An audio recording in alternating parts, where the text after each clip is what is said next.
Pernahkah kamu bertanya-tanya, kenapa seseorang yang terlihat begitu peduli, perhatian, bahkan selalu ada untukmu, justru membuatmu merasa semakin lelah, terkekang, dan tidak bebas? Hati-hati, itu bisa jadi tanda bahwa kamu sedang dimanipulasi oleh orang jahat yang pandai menyamar sebagai teman baik. Tidak semua musuh datang dengan wajah menyeramkan. Ada yang hadir dengan senyuman manis, sikap ramah, bahkan kata-kata manis yang terdengar tulus. Mereka mendekatimu bukan untuk benar-benar menjadi teman, melainkan untuk mendapatkan sesuatu darimu, entah itu kepercayaan, tenaga, perhatian, bahkan kendali penuh atas hidupmu. Manipulator seperti ini tidak akan langsung melukai. Mereka bergerak perlahan, membuatmu nyaman, hingga akhirnya tanpa sadar kamu masuk ke dalam permainan mereka. Di balik sikap hangatnya, mereka menyembunyikan rencana licik, membuatmu merasa bersalah, merendahkan dirimu secara halus, bahkan mengendalikan setiap keputusan yang kamu ambil. Di video ini kita akan mengungkap 5 tanda rahasia bahwa kamu sedang dimanipulasi oleh orang berbahaya yang menyamar jadi teman baik. Setiap tanda ini mungkin terlihat sepele, tapi sebenarnya sangat berbahaya. Dari cara mereka berbicara yang penuh jebakan, hingga sikap peduli yang ternyata hanya topeng untuk membuatmu lemah. Bayangkan, kamu mungkin sekarang sedang dekat dengan seseorang yang diam-diam menanam benih racun dalam hidupmu. Dan jika kamu tidak cepat sadar, kamu bisa kehilangan kendali kebahagiaan, bahkan masa depanmu. Jangan abaikan tanda-tanda ini. Tonton video ini sampai habis karena bisa jadi inilah momen yang menyelamatkanmu dari permainan orang-orang jahat yang selalu menyamar jadi teman baik.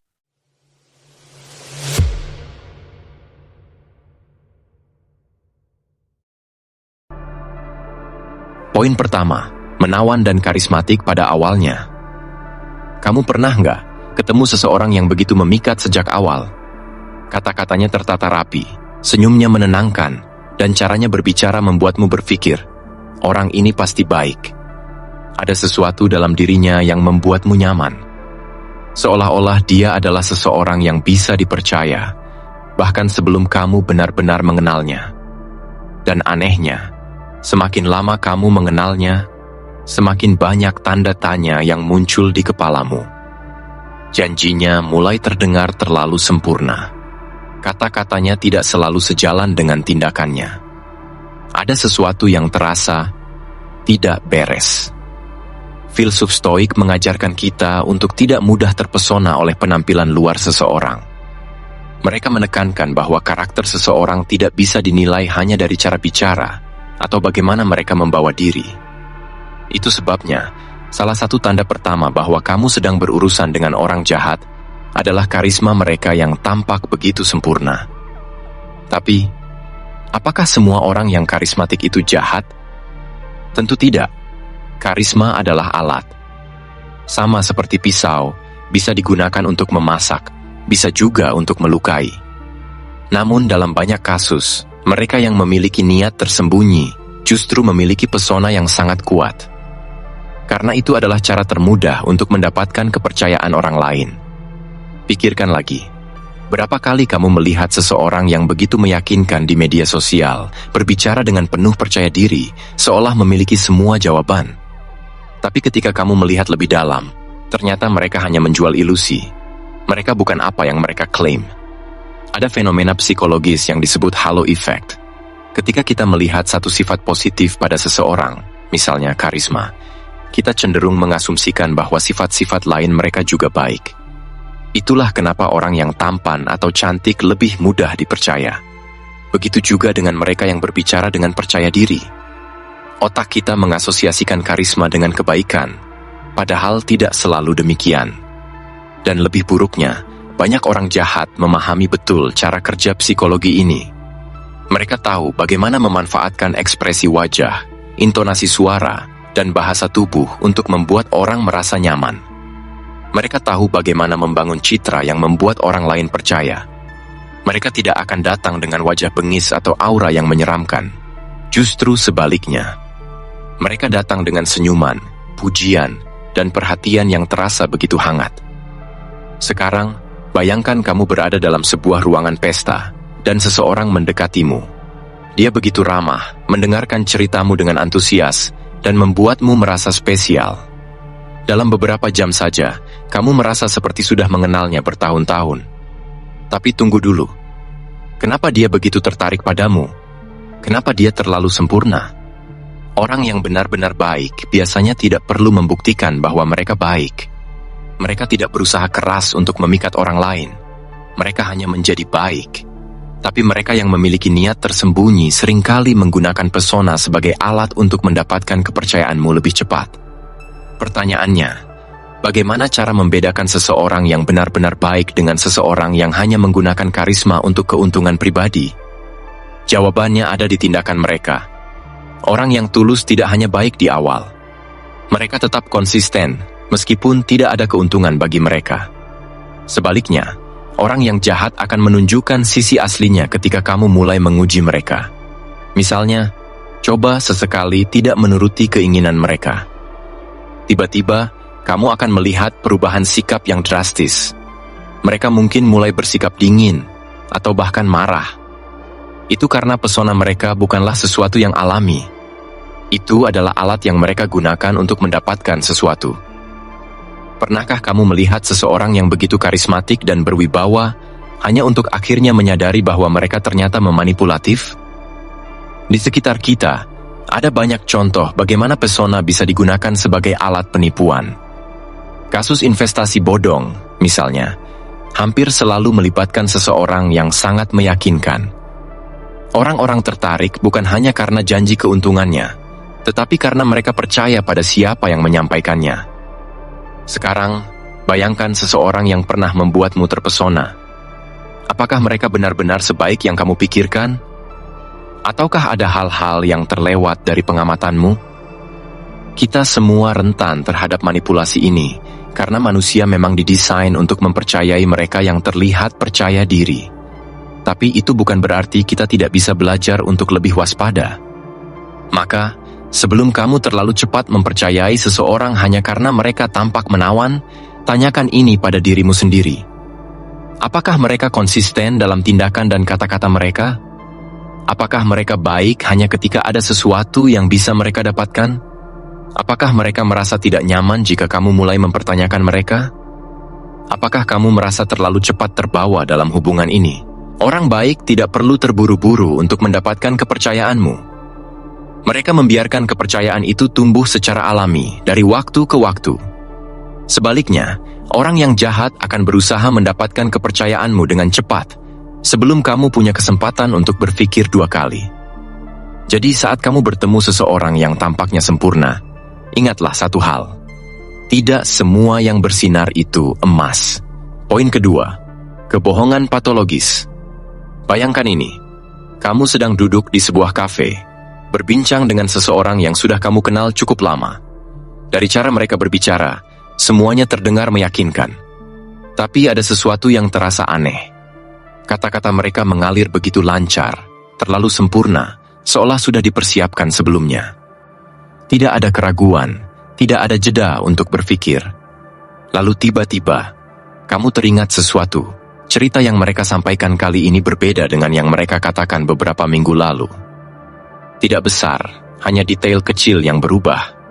Namun semakin kamu mengingatnya, semakin kamu menyadari bahwa ada pola di sini. Kebohongan patologis bukan sekadar kebiasaan berbohong sesekali. Ini adalah sebuah pola, kecenderungan untuk berbohong bahkan ketika tidak ada alasan yang jelas untuk melakukannya. Orang yang memiliki kebiasaan ini bisa berbohong tentang hal-hal sepele, tetapi mereka juga bisa memanipulasi kenyataan dengan cara yang lebih besar dan berbahaya.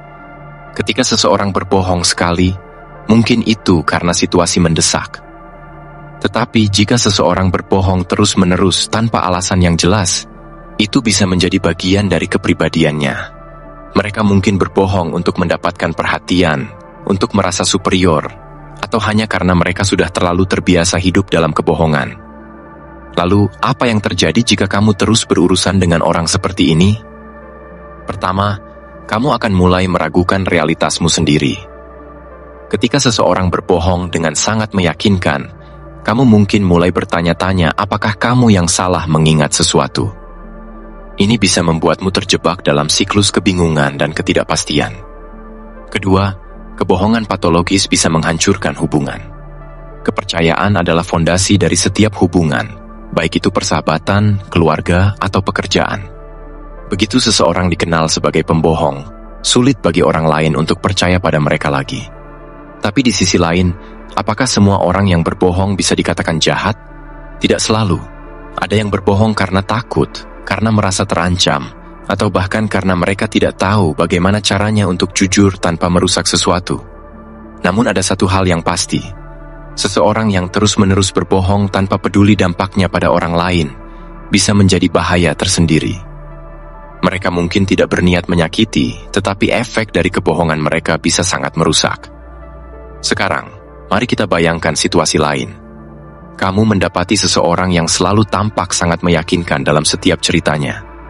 Tapi semakin lama kamu mengenalnya, semakin kamu menyadari bahwa ada banyak inkonsistensi dalam apa yang mereka katakan. Mungkin mereka pernah mengatakan bahwa mereka bekerja di sebuah perusahaan besar, tetapi kemudian detailnya berubah ketika kamu bertanya lebih jauh. Mungkin mereka mengaku memiliki pengalaman tertentu, tetapi ada hal-hal kecil yang tidak sesuai dengan kenyataan. Dalam hati, kamu mulai merasa ada yang tidak beres. Tapi pada saat yang sama, kamu juga tidak ingin langsung menghakimi. Ini membuatmu berada dalam dilema.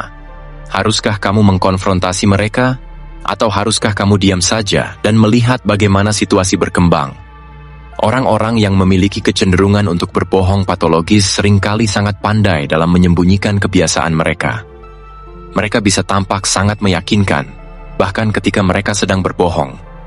Mereka bisa membuat orang lain percaya bahwa mereka adalah korban, atau bahwa kebohongan mereka tidak benar-benar merugikan siapapun. Tapi inilah yang perlu diingat. Semakin lama kamu berada di sekitar pembohong patologis, semakin besar kemungkinan kamu akan terjebak dalam kebohongan mereka. Kamu mungkin mulai membela mereka, mencari alasan untuk membenarkan tindakan mereka, atau bahkan mulai ragu pada ingatan dan persepsimu sendiri. Jadi bagaimana cara menghadapi orang seperti ini? Pendekatan stoikisme mengajarkan bahwa kita tidak bisa mengendalikan tindakan orang lain, tetapi kita bisa mengendalikan cara kita meresponsnya. Jika kamu menyadari bahwa seseorang sering berbohong, langkah pertama adalah tetap tenang dan tidak terbawa emosi. Kamu bisa mengajukan pertanyaan yang lebih spesifik, meminta klarifikasi, atau bahkan menantang mereka dengan cara yang halus. Jika seseorang tahu bahwa mereka tidak bisa lolos dengan kebohongan, mereka mungkin akan berpikir 2 kali sebelum berbohong lagi. Tapi ada juga kemungkinan lain. Seseorang yang sudah terbiasa berbohong mungkin tidak akan berubah meskipun kamu menghadapinya.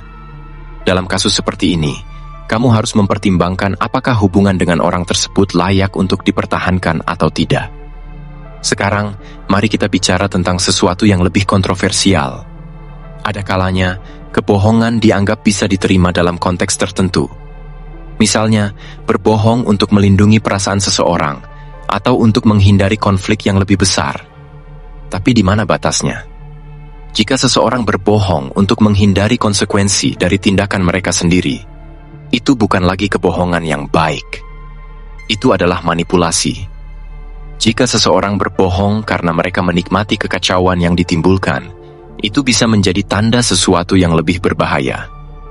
Pernahkah kamu merasa seperti seseorang selalu memiliki alasan untuk setiap kebohongan yang mereka katakan?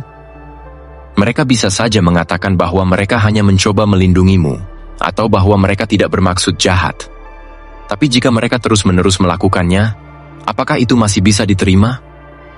Dan ini membawa kita ke pertanyaan yang lebih dalam. Apakah kamu sendiri pernah berbohong dalam hidupmu? Jika iya, mengapa kamu melakukannya? Mungkin kita semua pada titik tertentu pernah berbohong. Tapi ada perbedaan besar antara seseorang yang berbohong sesekali karena situasi tertentu dan seseorang yang berbohong sebagai kebiasaan. Jadi, sekarang pertanyaannya, apa yang akan kamu lakukan jika kamu menyadari bahwa seseorang dalam hidupmu adalah seorang pembohong patologis? Akankah kamu mencoba membantu mereka berubah? Atau akankah kamu menjaga jarak demi kesehatan mentalmu sendiri? Yang jelas, memahami kebohongan patologis bukan hanya tentang menghindari orang-orang yang berbohong. Ini juga tentang memahami bagaimana kebohongan mempengaruhi kita, bagaimana kita bisa tetap kuat di tengah kebingungan, dan bagaimana kita bisa menjaga diri dari jatuh ke dalam pola pikir yang salah. Pada akhirnya, kejujuran bukan hanya tentang berkata benar, tetapi juga tentang hidup dengan integritas. Kamu mungkin tidak bisa mengubah semua orang di sekitarmu, tetapi kamu bisa memilih bagaimana kamu ingin menghadapi dunia.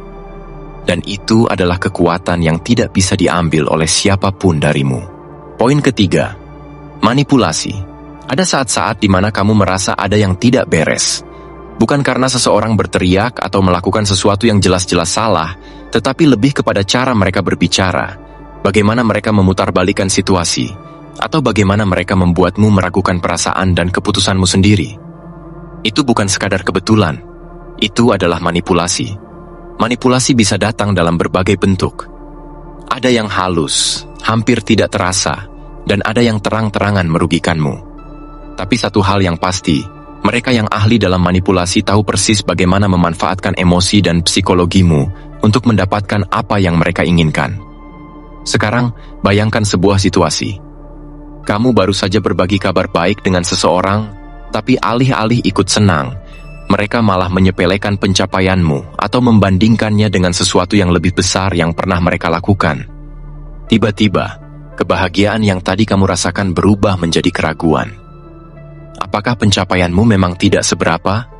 Apakah kamu terlalu berlebihan dalam merasa bangga? Inilah salah satu bentuk manipulasi emosional yang sering terjadi tanpa kita sadari. Biasanya, orang yang suka memanipulasi memiliki kemampuan untuk membuatmu meragukan realitasmu sendiri. Mereka bisa mengubah fakta, memutarbalikkan cerita, dan membuatmu merasa bersalah atas sesuatu yang sebenarnya bukan kesalahanmu. Ini sering disebut sebagai gaslighting, sebuah teknik manipulasi psikologis yang membuat seseorang mempertanyakan kewarasannya sendiri. Dan hal ini bisa terjadi di mana saja. Dalam hubungan romantis, pertemanan, lingkungan kerja, bahkan dalam keluarga. Kamu mungkin pernah mengenal seseorang yang selalu membuatmu merasa bersalah setiap kali kamu mencoba menegakkan batasan. Mereka mungkin berkata, "Aku tidak menyangka kamu akan bersikap seperti ini. Aku kira kita sudah dekat." Atau, "Kamu berubah sejak berteman dengan orang lain." Padahal yang kamu lakukan hanyalah menjaga kesehatan mental dan menetapkan batas yang sehat. Seorang manipulator tahu cara memainkan emosimu. Mereka bisa berpura-pura sebagai korban untuk mendapatkan simpati, memanfaatkan rasa kasihanmu, dan bahkan membuatmu merasa bertanggung jawab atas kebahagiaan mereka. Jika kamu pernah merasa terjebak dalam siklus di mana kamu selalu memberi dan mereka selalu menerima tanpa balasan yang setara, maka kemungkinan besar kamu sedang dimanipulasi. Tapi bukan berarti semua bentuk manipulasi selalu buruk. Ada orang yang secara tidak sadar menggunakan manipulasi untuk tujuan yang tidak sepenuhnya negatif. Misalnya, orang tua yang membujuk anaknya untuk makan dengan mengatakan, "Kalau kamu makan sayur, kamu akan jadi kuat seperti superhero." Itu adalah manipulasi kecil yang bertujuan baik. Namun, ketika manipulasi digunakan untuk mengendalikan, merendahkan, atau mengeksploitasi orang lain, disitulah bahayanya. Sekarang, mari kita pikirkan sesuatu. Apakah kamu pernah merasa dipermainkan oleh seseorang, tapi ketika kamu mencoba menjelaskan, orang lain malah menganggap kamu terlalu sensitif? Ini adalah cara lain manipulator bekerja. Mereka menciptakan lingkungan di mana kamu merasa sendirian, tidak didukung, dan akhirnya ragu pada dirimu sendiri. Ada teori dalam psikologi yang menyebut bahwa orang dengan harga diri rendah atau mereka yang terlalu bergantung pada validasi eksternal lebih rentan terhadap manipulasi. Ini karena mereka lebih mudah terpengaruh oleh pendapat orang lain dan cenderung menghindari konflik. Namun, bukan berarti orang yang percaya diri tidak bisa dimanipulasi. Justru terkadang, manipulator memilih target yang cerdas dan berempati tinggi, karena mereka tahu bahwa orang-orang seperti ini cenderung ingin membantu dan memahami orang lain. Mereka tahu bahwa kamu adalah seseorang yang peduli, dan mereka memanfaatkan hal itu. Jadi, bagaimana cara menghadapi manipulator? Pertama, kenali pola mereka. Jika seseorang selalu membuatmu merasa bersalah, menyepelekan emosimu, atau sering mengubah cerita untuk menguntungkan diri mereka sendiri, berhati-hatilah. Kedua, latih keterampilan asertif. Katakan tidak tanpa rasa bersalah, dan jangan biarkan orang lain mengontrol keputusanmu. Ketiga, jangan terbawa emosi. Manipulator suka memancing reaksi emosional agar mereka bisa menggunakannya untuk melawanmu. Tetaplah tenang, dan jangan memberikan mereka bahan untuk dimainkan. Terakhir, jika seseorang terus-menerus memanipulasimu dan tidak mau berubah, mungkin sudah saatnya untuk menjauh. Tidak semua hubungan bisa diperbaiki, dan tidak semua orang layak mendapatkan kesempatan kedua. Tapi, bagaimana jika ternyata kita sendiri yang pernah memanipulasi orang lain? Apakah mungkin bahwa tanpa sadar kita juga pernah membuat orang lain merasa bersalah atau menggunakan emosi mereka untuk keuntungan kita? Ini adalah refleksi yang perlu kita lakukan. Karena pada akhirnya, mengenali manipulasi bukan hanya tentang melindungi diri dari orang lain, tapi juga tentang memastikan bahwa kita tidak menjadi bagian dari masalah itu sendiri.